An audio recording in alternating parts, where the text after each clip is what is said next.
19장 1절에서 10절까지의 말씀입니다. 사무엘상 19장 1절에서 10절까지의 말씀 교독하겠습니다. 사울이 그의 아들 요나단과 그의 모든 신하에게 다윗을 죽이라 말하였더니 사울의 아들 요나단이 다윗을 심히 좋아하므로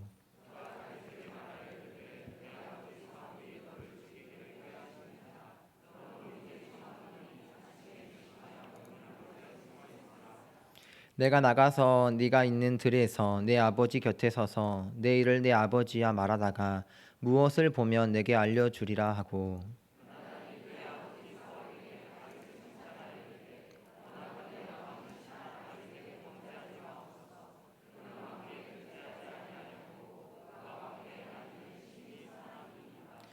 그가 자기 생명을 아끼지 아니하고 블레셋 사람을 죽였고 여호와께서는 온 이스라엘을 위하여 큰 구원을 이루셨으므로 왕이 이를 보고 기뻐하셨거늘 어찌 까닭 없이 다윗을 죽여 무지한 피를 흘려 범죄하려 하시나이까.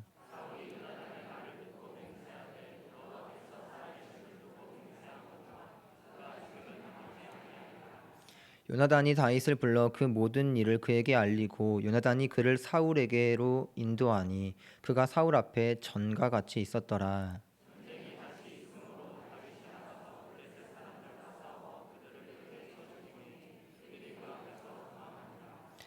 사울이 손에 단창을 가지고 그의 집에 앉았을 때에 여호와께서 부리시는 악령이 사울에게 접하였으므로 다윗이 손으로 수금을 탈 때에 사울이 단창으로 다윗을 벽에 박으려 하였으나 그는 사울의 앞을 피하고 사울의 창은 벽에 박힌지라 다윗이 그 밤에 도피하매. 아멘. 오늘도 우리에게 주시는 사무엘상 19장의 말씀을 통해서 하나님의 음성이 들려지고 그 음성이 내게 교훈과 책망이 되어 내 삶이 바로 잡아지고 또한 하나님의 위로와 소망으로 새 힘을 얻는 시간 되시기를 진심으로 기대합니다. 마음 문을 활짝 열고 피곤한 육신을 잠시 이겨내고 말씀에 집중하며 진지하게 하나님의 말씀에 귀 기울이는 시간 되면 좋겠습니다. 오늘 우리는 19장 1절에서 10절까지의 말씀을 읽었지만 크게 세 가지 장면을 보려고 합니다. 첫 번째 장면부터 한번 살펴보겠습니다. 첫 번째 장면은 사울의 왕궁 주변에서 이루어지는 일들인데요. 이 사무엘상 19장에서 사울은 여전히 다윗을 죽이고자 합니다. 사울이 그의 아들 요나단과 모든 신하들이 있는 자리에서 말합니다. 한번 그 장면을 상상해 보니 다윗을 전쟁터에 보내서 죽게 하려고 했더니 적군의 포피를 200개나 베어와서 내 사이가 되어버렸구나. 아유, 내 계획이 다 실패했다. 어떻게 해야 다윗을 죽일까? 여봐라, 어떻게 해서든 다윗을 반드시 죽여라. 성경 말씀은 1절에서 사울이 다윗을 죽여라 라고 아주 분명하게 명령을 내리고 있습니다. 이런 말 저런 말 덧붙일 필요가 없이 사울에게 오직 하나 있는 목표가 바로 다윗을 죽이는 일입니다. 그런데 이때 사울의 명령을 듣고 그의 아들 요나단이 이 사실을 친구인 다윗에게 말합니다. 요나단은 왕자이지만 다윗과 친한 존재였고 다윗을 생명처럼 소중히 여기는 자였습니다. 이 3절의 내용을 이렇게 볼 수 있겠습니다. 다윗아, 내 아버지께서 너를 죽이려고 하신다. 너는 아침에 조심하여 은밀한 곳에 좀 숨어 있거라. 내가 아버지 곁에 눈치를 보다가 혹시라도 아버지께서 너를 죽이려 하시거든 그 소식을 너에게 몰래 알려주마. 그리고 나서 요나단은 아버지 사울 왕에게 나아갑니다. 그리고 아버지의 눈치를 살피다가 다윗에 대하여 칭찬하여 아버지의 마음을 돌려놓으려고 애를 씁니다. 아버지 왕이시여, 제가 아버지께 간절하게 요청드릴 말이 있습니다. 원하옵건대 신하 다윗에게 범죄하지 마옵소서. 다윗이 왕께 잘못한 일이 하나도 없지 않습니까? 다윗은 왕에게 좋은 일만 하였습니다. 자신의 생명을 아끼지 않고 전쟁터에 나가고 골리앗을 무찌르지 않았습니까? 여호와 하나님께서도 그런 다윗으로 인하여서 이스라엘 가운데 큰 구원을 이루어 주시지 않으셨습니까? 아버지도 그 일을 보고 좋아하셨거늘 어찌 이유도 없이 다윗을 죽이려고 하십니까? 요나단은 아들이었지만 위험을 무릅쓰고 왕에게 진솔한 조언을 하였습니다. 그리고 요나단의 말에는 한치의 틀림도 없었기 때문에 사울은 납득이 되었습니다. 그리고 사울은 이내 마음을 고쳐먹게 되었습니다. 우리 같이 6절 말씀을 함께 읽어보실까요? 시작. 사울이 요나단의 말을 듣고 맹세하되 여호와께서 살아계심을 두고 맹세하거니와 그가 죽임을 당하지 아니하리라. 그런데 사울의 이런 맹세는 그렇게 오래가지 못했습니다. 9절에 보니까 다윗이 수금을 타고 있을 때 사울 왕은 또 다윗을 향하여 창을 던져 다윗을 죽이려고 했습니다. 이 첫 번째 장면입니다. 사울의 왕궁에서 일어난 이 첫 번째 장면을 통해서 우리에게 보여주는 것이 무엇입니까? 하나님께서 지금 누구를 통해서 다윗을 살리고자 하시지요? 요나단을 통해서 살리고자 하십니다. 사울은 지금 옳고 그름을 판단하지 못하고 자기의 감정대로 다윗이 미워 여기에만 빠져 있는데, 요나단을 통해서 무엇이 옳은 것인지 무엇이 바른 것인지 바른 판단을 할 수 있도록 잠시 사울의 마음을 접어두게 일하고 계십니다. 우리 이제 두 번째 장면으로 한번 넘어가 볼까요? 오늘 말씀 다음에 나오는 11절에서 17절까지 말씀을 보면 다윗의 집에서 일어나는 사건입니다. 우리 같이 한번 보겠습니다. 다윗이 사울 왕을 피해 집으로 도망쳐 왔습니다. 가만히 있을 사울이 아니겠죠. 사울은 다시 한번 병사들을 보내 다윗의 집을 지키게 하고 날이 밝으면 아침에 다윗을 죽이라고 명령하였습니다. 이런 상황을 파악한 사람이 있었으니 바로 다윗의 아내이면서 사울의 딸이었던 미갈이었습니다. 미갈이 11절에서 이렇게 말합니다. 내 남편 다윗이여, 당신이 오늘 밤에 저 병사들로부터 도망치지 못한다면 내일 아침에는 반드시 죽게 될 거예요. 그러니 제가 몰래 창문 밖으로 당신을 도망가게 도울 테니 도망가소서. 당신은 목숨 잃는 모습을 제가 어떻게 볼 수 있겠습니까? 그리고 미갈은 조용하고 은밀하게 끙끙거리면서 다윗을 창문으로 내려줍니다. 그리고 미갈은 침대에 다윗이 있는 것처럼 우상을 가져다 놓고 염소털로 머리카락 모양까지 만들어 꾸몄습니다. 다음 날 사울의 병사들이 다윗을 죽이려 왔습니다. 미갈은 침착하게 머리를 써서 제 남편 다윗이 지금 병이 들어서 나갈 수 없다고 말합니다. 돌아간 병사들이 사울 왕에게 이를 구하자 사울 왕이 다시 한번 말합니다. 그래? 다윗을 침상째 들고 오거라. 내가 그를 죽이리라. 그러나 전령들이 다시 가서 확인해 보니 다윗은 없고 그저 우상만 있었을 뿐이었습니다. 화가 난 사울이 딸 미갈을 불러서 너는 어찌하여 이처럼 나를 속이고 내 대적을 놓아 피하게 하느냐라고 꾸중을 하게 됩니다. 우리는 이 두 번째 장면을 통해서 하나님께서 누구를 통하여 다윗을 보호하신다는 것을 알 수 있습니까? 미갈을 통해서 보호하시는 하나님의 손길을 발견하게 됩니다. 이제 우리 마지막 세 번째 장면으로 한번 넘어가 볼까요? 세 번째 장면 18절에서 24절 라마나요시라는 곳에서 일어나는 사건입니다. 다윗은 이제 집에서도 위기를 겪자 아예 먼 곳으로 도망을 칩니다. 다윗은 당시 최고의 선지자이자 하나님의 종이었던 사무엘이 있던 라마나요스로 가서 살게 됩니다. 그런데 사울의 정보력이 얼마나 대단했던지 어떤 사람이 그 소식을 사울에게 전합니다. 또 가만히 있을 사울이 아니겠죠. 다시 병사들을 보내 다윗을 잡으려고 합니다. 그런데 그 순간 하나님께서 특별한 역사를 일으키십니다. 우리 같이 20절에서 24절까지의 말씀을 같이 한 목소리로 읽어보겠습니다. 시작. 사울이 다윗을 잡으러 전령들을 보냈더니 그들이 선지자 무리가 예언하는 것과 사무엘이 그들의 수령으로 선 것을 볼 때에 하나님의 영이 사울의 전령들에게 임하매 그들도 예언을 한지라. 어떤 사람이 그것을 사울에게 알림해 사울이 다른 전령들을 보냈더니 그들도 예언을 했으므로 사울이 세 번째 다시 전령들을 보냈더니 그들도 예언을 한지라. 이에 사울도 라마로 가서 세구에 있는 큰 우물에 도착하여 물어 이르되 사무엘과 다윗이 어디 있느냐? 어떤 사람이 이르되 라마나요스에 있나이다. 사울이 라마나요스로 가니라. 하나님의 영이 그에게도 임하시니 그가 라마나요스에 이르기까지 걸어가며 예언을 하였으며 그가 또 그의 옷을 벗고 사무엘 앞에서 예언을 하며 하루 밤낮을 벗은 몸으로 누웠더라. 그러므로 속담에 이르기를 사울도 선지자 중에 있느냐 하니라. 아멘. 라마나요시라는 공간에서 하나님께서 하신 일이 무엇입니까? 하나님의 영이 사울의 전령들에게 임하여 갑자기 그들이 예언을 하게 된 것입니다. 이 예언을 하게 된 것이 우리가 흔히 생각하는 것처럼 앞으로 3년 뒤에 무슨 일이 있을 거예요, 당신의 인생이 이렇게 풀릴 것입니다 하는 것이 아니라, 주된 해석이 신령한 노래로 하나님을 찬양했다거나 아니면 그들이 특별한 황홀경에 빠져서 하나님을 경배하고 있었더라라는 뜻의 예언이라고 합니다. 어쨌든 사울의 병사들이 하나님의 영이 임함으로 말미암아 다윗을 잡는 일은 하지 못하고 예언을 하게 된 것입니다. 그 사실이 또 사울에게 전해지자 두 번째로 사울은 병사들을 보냈고, 또 똑같이 예언을 하게 되자 세 번째로 병사들을 보냈습니다. 그런데 역시 이번에도 하나님의 영이 그 병사들로 하여금 예언을 하고 황홀경에 빠져 하나님을 경배하게 하였죠.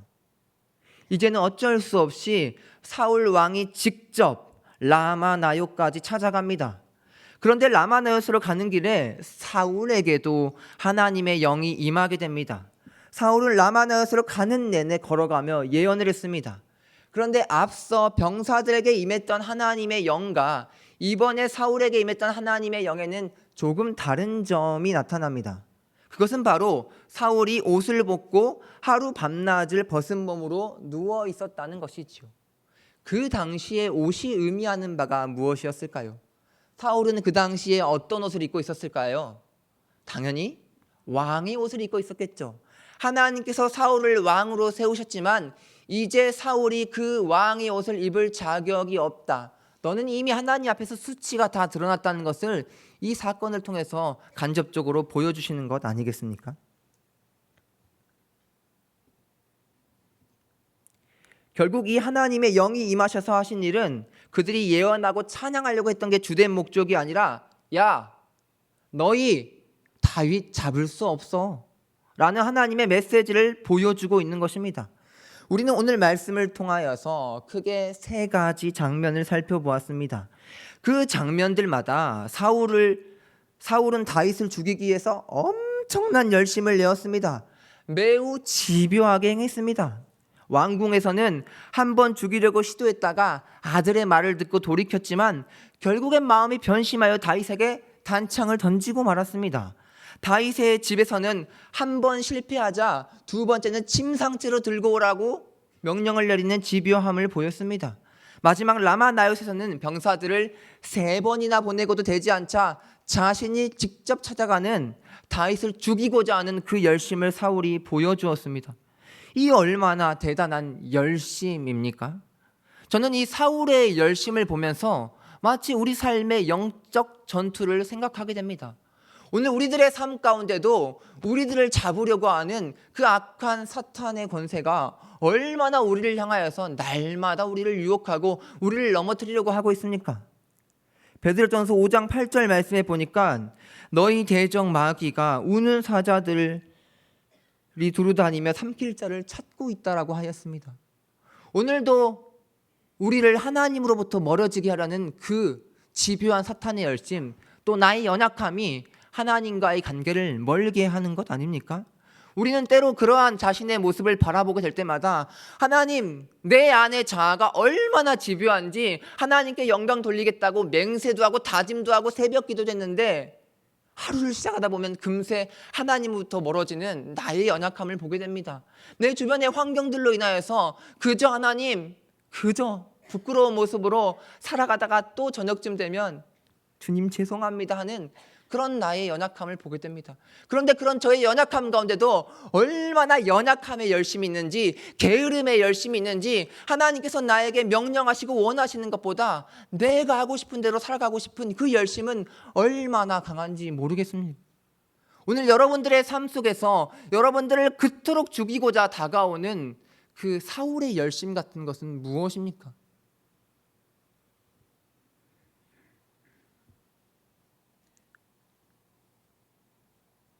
사울의 열심이 이렇게 대단할지라도 하나님께서 사울을 왕으로 세우심을 후회하셨습니다. 하나님의 마음에 합한 다윗을 두 번째 왕으로 세우시기로 하나님은 이미 확정하셨습니다. 그리고 다윗에게 기름을 부으셨습니다. 사울의 열심과 노력이 아무리 대단하더라도 더 크신 하나님의 계획은 바로 이것입니다.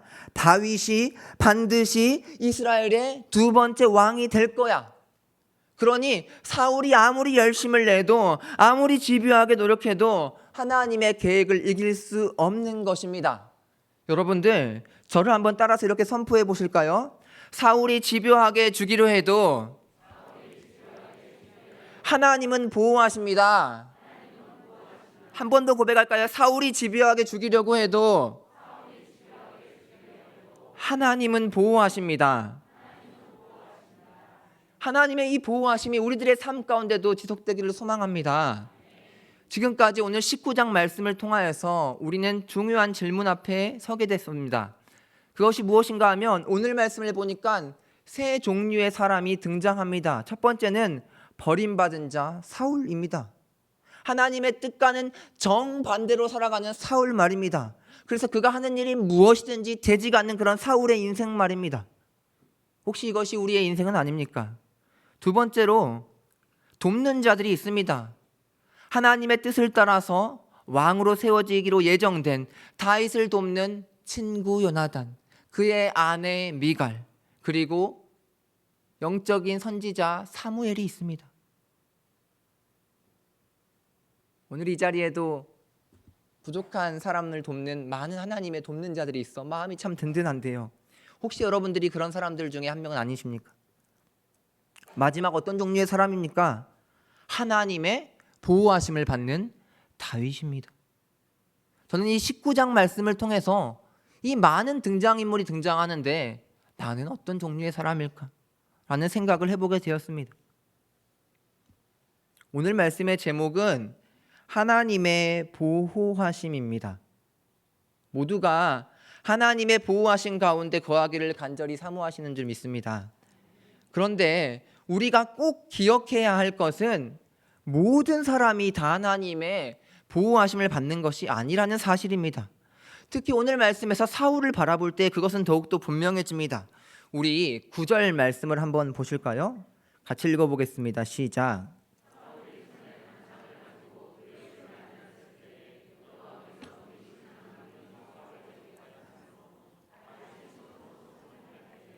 아멘. 이 구절을 볼 때에 조금 마음이 편치 않으시지 않습니까? 우리가 아는 하나님은 우리를 지키시고 보호하시고 하나님의 영을 부어주셔서 고와 같이 너희를 버려두지 않으리 내가 너희와 영원히 함께함이라.